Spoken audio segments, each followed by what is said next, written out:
boys were like, yeah, Mom, because you did such a good job raising us. And I was like, all right, I can die now because you guys actually said that. And so I don't need to know anything else. I know I'm looking out in the crowd and I'm seeing lots of local folks here from Athens. I see a few people from not Athens, but I'm wondering if anybody here got the bullshit stomach flu bullshit that went around for like the last 2 weeks. Anybody here get that? I did. Okay, so did I. First of all, I know what the ladies are gonna say, but I'm gonna ask the guys because I know what the ladies are gonna say. Have you ever gone and taken a dump so big you want to call somebody about it? I know the guys, because I've said this to some of my guy friends. And some of my guy friends like, yeah, you know, late night barbecue, drinking. Yeah, I've been there. Ladies will never admit to wanting to call their best friend to tell them about the size of the shit they just left in their toilet. I'm weird kind. You do? Yeah. Okay, because we are there. We are at the I don't give two fucks anymore point. Where it's like, holy shit, I don't know if I had food poisoning or what happened, but I think I clogged up my toilet.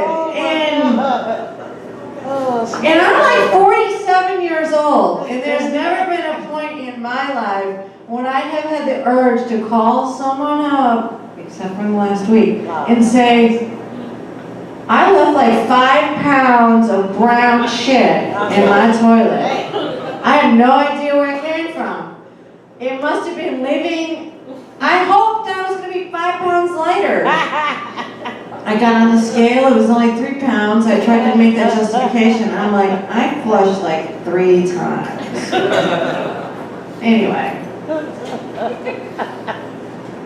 Sometimes I look at birdhouses and I wonder, are those the trailers of the birdhouse community? Are there birds hanging around going, fuck you, you took those free things from the humans. Oh my goodness. I built my own house with my bare wings and my feet. Whatever. Do you ever look at your dog or your cat and you wonder what their name for you is? That's what I smoke way too much pot, but that's what I always think about. I always think like, dog, what's my name? Because my dog's name is Steve. So I always go, I do it telepathically, like, Steve, what's my name? Do I have a name? Oh my. Do you have a name for me, Steve? And my other dog, I have to confess that my ex-husband has these 2 dogs, so I don't have them anymore. But I used to look at them and try to telepathically communicate in a dog way, like, I call you Steve. What do you call me? I don't think dogs are fucking smart enough to come up with a name for us, but I think cats might be. So I would be interested in finding out. I had a cat named Churchill. I had a cat named that was named by other people. You ever like end up with animals that are named by other people and then you find yourself justifying the fucking name that the animal has to other people that you meet? I think that stupid people who adopt animals and raise them for a couple of years and then go, I can't take care of this animal anymore, or I'm moving to a place that doesn't allow animals, so I'm going to put it in a no-kill shelter and somebody else will adopt it. I think those people should lose a limb. I think it should be the equivalent. I think they should understand that when you adopt a pet, it's a commitment. It's like adopting a person, only less expensive by college. So with birdhouses, I say this because I used to volunteer at the Cleveland, Ohio Museum of Natural History. And we had American bald eagles, and we had barred owls, and we had a barn owl, and we had a great horned owl, and we had a couple of peregrine falcons.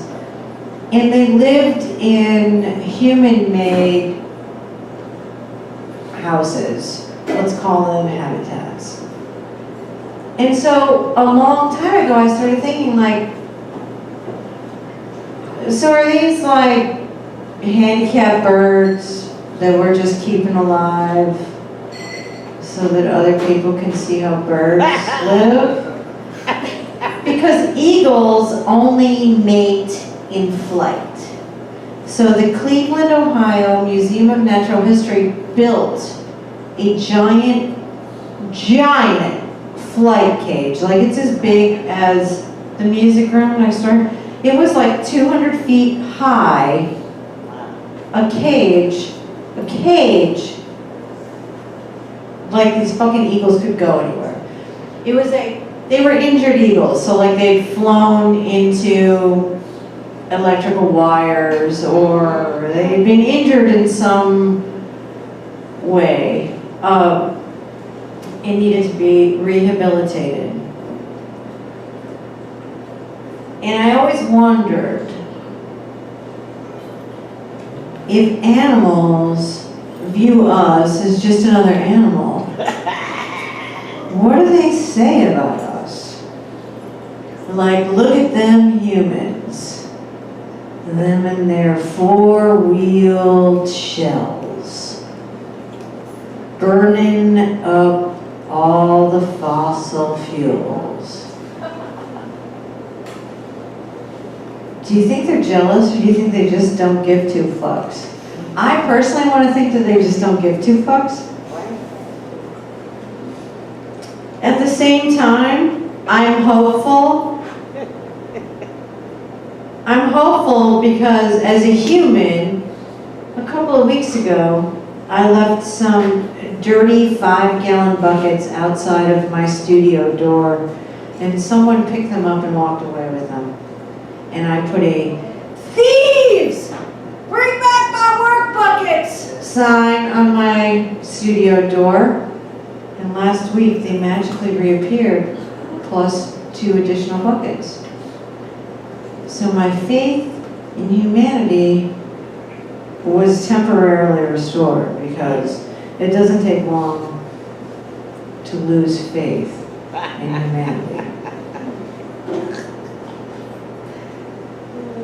For instance, have any of you used a public restroom? Yeah. Then you know what I'm talking about, right? Because I'm so old that we knew all the STDs by name because there were only 4 of them. And I was really happy when they came out with the words STDs, because my name is Veronica Darby, which, by the way, VD are my initials. So you can imagine how fun high school was for me, right? So STD meant that Veronica Darby, VD, was no longer a word that could be made fun of. If you're a woman, you can relate to the fact that if you buy a pair of jeans, the jeans you buy today will not be the same jeans you will be looking for 1 year from now.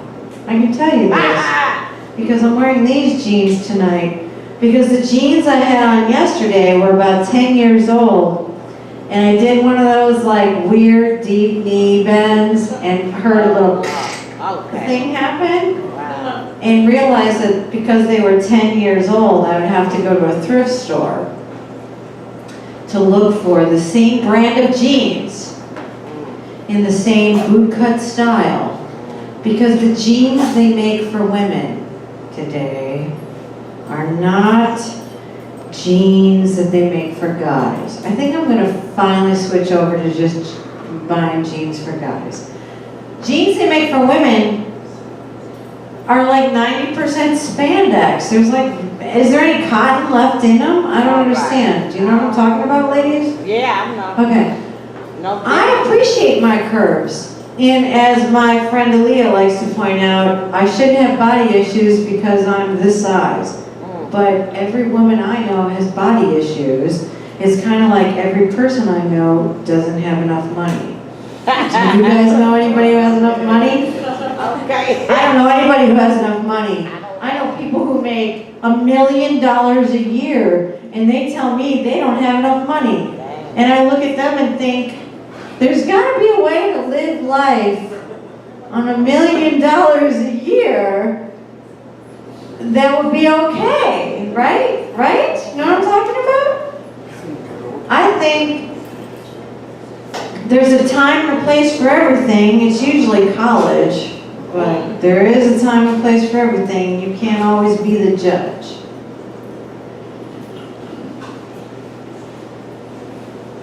I've gone through half of my jokes and they are completely out of order.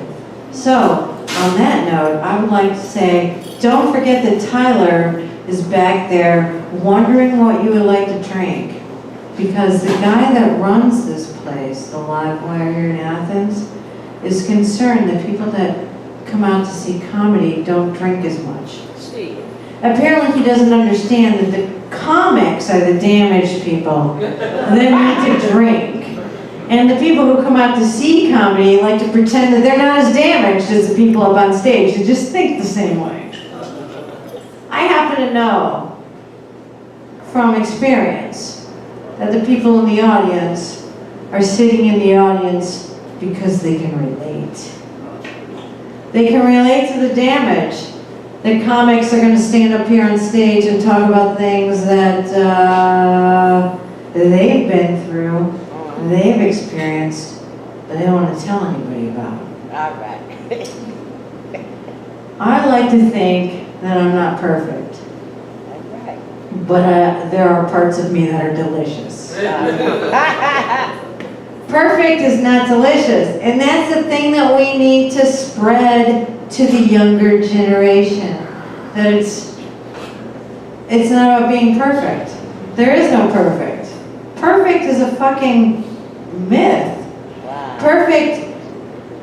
Okay, I have to confess that I have a 28-year-old, and when he was in first grade, I got called into the Catholic school principal office to explain why I had told my 6-year-old that there was no such place as heaven or hell, that those were simply states of mind. So I'd like to say that perfect is a state of mind, and that we can all achieve it. You don't need to do yoga. You don't need to drink. You don't need to smoke pot. Those get you, all of those things will get you there. It's the scenic route. It's not the most direct route, but it is a scenic route. Drinking will get you there. Yoga will get you there. Meditation, same thing.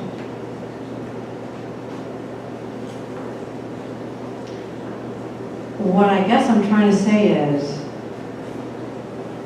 all we need is love.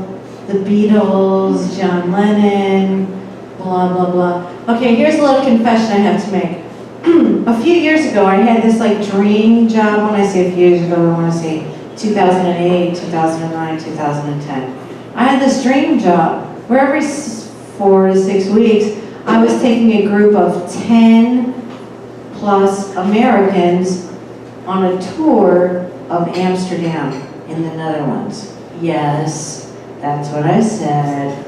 Amsterdam in the Netherlands every 4 to 6 weeks. Amsterdam, where they have 50 museums in the city of Amsterdam. 4 of them are penis museums. 4 are penis museums. They have 2 sex museums, 4 penis museums, 1 museum about the vagina. No comedy museums. But they do have a museum about beer also. And of course, a fuck ton of art museums. So, when anyone has a dream job, right? Let's call it leading tours of Americans in Amsterdam. let's just say, the things that you think about are how Europeans different from Americans. One of those ways that Europeans differ from Americans is that they do not work 8-hour days. They do not work and not have vacations. They do not view sex as dirty, and above all, Americans are willing to go to Netherlands to view other people living their lives normally while they are on vacation, smoking pot and drinking warm beer off of casks on back bars. My name is Veronica Darby. Thank you all for coming. Elio.